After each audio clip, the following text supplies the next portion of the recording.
Hai semuanya, balik lagi bareng gue Patrick dan kali ini adalah sesi ngobrol. Gue udah lumayan lama nggak ngebuat konten kayak gini. Kalau dulu tuh sempet bikin podcast ya, cuma lama-kelamaan kayaknya udah nggak sempet gue kejar lagi. Jadi belakangan gue tuh baru tahu kalau ada tren tentang seporsi kemenangan. Mungkin kelewat ataupun feeling gue sih bisa jadi nggak kena di algoritmanya gue ya. Padahal beberapa bulan belakangan ini gue tuh cukup aktif di TikTok dan IG juga baru masuk sih gue.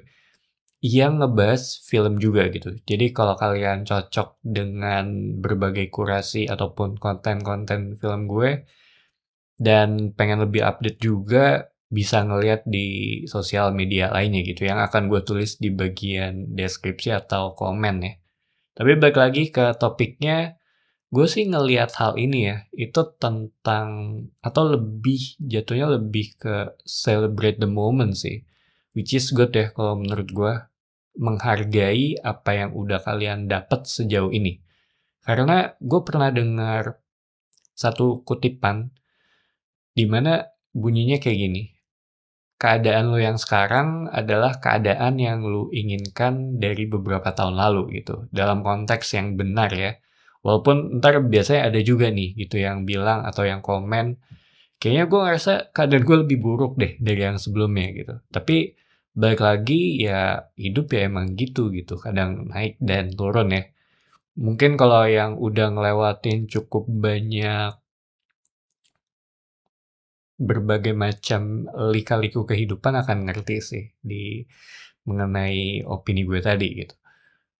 Kalau buat gue mengenai seporsi kemenangan versi gue gitu yang bisa gue share di sini, karena gue lagi lumayan aktif di TikTok dalam beberapa bulan belakangan ini dan gue tuh udah dapet atau udah nyentuh sih di 800 follower. Sebenarnya tujuannya sesimpel gue pengen ngebuka showcase gitu. Mungkin kedepannya akan ada soft selling tipis-tipis yang masih berhubungan tentunya dengan konten gue gitu, yaitu film ataupun pop culture ya. Walaupun gue nyampe ke titik tersebut dengan bantuan TikTok Ads ya. Walaupun nggak banyak gitu, tapi sedikit. Tapi gue nggak nyangka kalau ada satu carousel atau slide-slide gambar ya mungkin simpelnya, itu yang tiba-tiba meledak sih. Dan itu gue dapet di konten itu ya, itu sekitar 300 ribuan views dan itu slide atau carousel tentang belajar berduka melalui film gitu. Tapi yang gue suka adalah dari sisi komennya gitu. Banyak yang sharing ya. Jadi itu di konten tersebut ada beberapa list film dan salah satunya tuh ada Manchester by the Sea, terus ada A Ghost Story juga dan itu emang film-film yang berat gitu. Cuma yang gue suka adalah dari sisi ya isi komennya ini gitu. Ini mungkin pertama kalinya dalam sejauh ini gue ngonten ya entah di YouTube dan yang lainnya untuk mendapatkan jumlah likes dan komentar sebanyak itu sih. Dan ini jadi salah satu kolom komentar yang menurut gue personal ya. Ada yang sharing mengenai hidupnya, ada yang ngeluarin unek-uneknya juga gitu. Gue juga nggak mau ngejudge karena tiap orang tuh balik lagi, punya cerita mereka masing-masing dan ini sih yang gue suka gitu. Film sebagai suatu jendela gitu. Kalau kadang tuh kita nggak perlu ngelewatin hal-hal berat gitu dalam hidup kita secara sendirian gitu. Jadi kadang kayak nonton tuh ada sisi relatable-nya ya dengan berbagai karakter yang ada di dalam film tersebut gitu. Dan ini feeling gue atau buat gue sendiri ya, ini mungkin jadi seporsi kemenangan versi gue gitu. Di beberapa bulan belakangan ini ya. Bukan soal angka sih, tapi lebih ke perasaan ketika orang bisa menikmati konten yang udah gue buat gitu dan bisa merasakan sesuatu juga dari konten tersebut ya. Soalnya balik lagi ya hidup tuh ya emang emang berat sih dan kadang ya kita nggak bisa dapat apa yang kita harapkan gitu. Terus kadang juga gue ngerasa mungkin mungkin aja apa yang udah gue kerjakan di YouTube ya selama ini, bisa jadi kayak semacam persiapan untuk hal kedepannya yang gue nggak tahu apa gitu. Karena selama ini, selama gue bikin konten di YouTube ya, itu ada perasaan kayak ngerasa ya stagnan aja gitu. Tapi gue belum ada di titik untuk atau belum kepikiran ya untuk menonaktifkan channel ini. Terus gue juga mulai belajar ulang dari sisi Instagram.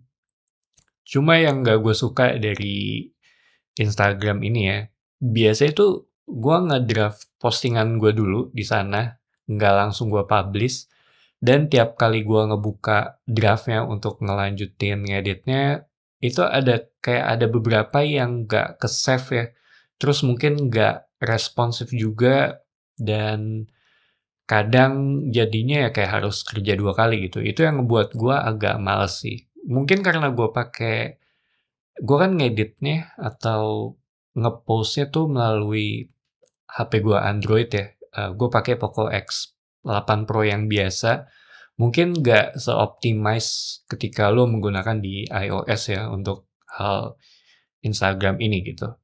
Sama gue juga baru tahu kalau ada aplikasi Lemonade ini dari TikTok, dan gue juga iseng aja sih sekalian nge-post ya, satu konten tuh jadi buat beberapa sosial media gitu atau mirroring ya jatuhnya, termasuk Threads juga. Tapi sejauh ini gue masih enjoy ya, baik itu di TikTok ataupun YouTube. Gue ngerasa di TikTok yang sejauh ini gue gunakan sebagai content creator, itu lebih, bisa dibilang kayak lebih ngasih kesempatan gitu. Atau mungkin kayak gue dihitung kreator baru, jadi kayak lebih dibantu ya. Walaupun belakangan ini gue ngerasa kayak mungkin kayaknya agak sedikit turun sih dari sisi statistiknya gitu. Kayak mungkin stuck di 400-an views. Dan seingat gue juga sistem mereka kan, mereka mencoba untuk ngelempar ke beberapa kelompok orang dulu, baru nanti naik lagi, terus nanti mulai dilihat dari sisi engagement-nya, retention-nya gitu, dan lainnya gitu. Intinya sih, dari apa yang gue dapat sejauh ini ya, itu ya buat konten sebanyak mungkin dan sebagus mungkin gitu. Harusnya akan ada yang kena ya gitu, sambil terus improve gitu dari konten satu ke konten selanjutnya.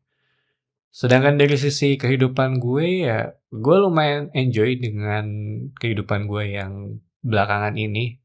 Jadinya lebih lebih bersyukur sih dengan keadaan yang ada gitu. Kalau ngomongin kurang ya udah pasti ada gitu. Dan peace of mind masih jadi salah satu yang kayaknya gue cari banget. Menurut gue itu harga termahal ya dari semuanya. Itu adalah ketenangan pikiran. Dan tadi juga gue baru dengar kalau ini mungkin agak sedikit di luar topik. Biasa kan kalau anak muda tuh pengen banget gitu untuk cepet tua gitu, dan yang tua tuh pengen tetap muda. Sedangkan gue ada di fase dimana gue early 30s by the way, yang menurut gue sih udah nggak bisa dibilang muda, tapi kurang tepat juga gitu untuk masuk di kategori mature ya. Waktu kecil gue sempet ada nih di posisi yang pengen cepet tua gitu.